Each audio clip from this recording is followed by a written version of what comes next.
You've had a lot of people, and you have been influenced by a lot of what you have seen, you know, a lot of what you've read and studied and all of that. Terry Gilliam gave you some advice before you made Reservoir Dogs. You remember what it was? Yeah, I sure do. You see movies and they can be full of vision, and you know you want your movies to be like that. But you know you see these other movies that don't have any vision, but I'm sure the director tried. So what's the difference between this guy versus that guy? How was this guy able to get this on the screen, and how was this guy not able to get this on the screen? I'm sure if I talked to that guy, he'd tell all these, you know, I'm sure he wanted that. Who knows?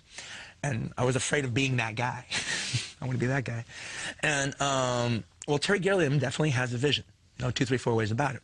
So we were at Sundance, and it was like a lunch going on at the picnic tables there, and everyone else FO'd. And it was just me and him talking, which was a thrill.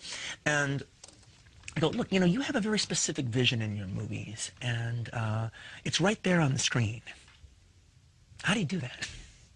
How do you get that vision that's in your head? How do you get it on the screen? And he said, well, Quentin, you have to understand, as a director, you don't have to do that. Your job is to hire talented people who can do that.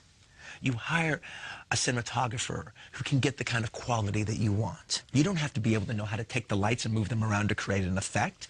You hire a talented costume designer who can give the colors that you need and the flamboyance or not that you want. You hire a production designer who can do that. Your job is explaining your vision. Your job is articulating to them what you want on the screen. And then all of a sudden, the whole mystical, shamanistic thing that I thought directing was just went boop. And I realized I could do that. That it wasn't this Merlin-like magic kit that I needed to know the right spell in order to conjure. I can describe what I want. I know what's in my head. That's the easiest part. I'm good at describing. Is there a series of movies that you want to make? I mean, I've tried to look at sort of what you've done and say, where is he going?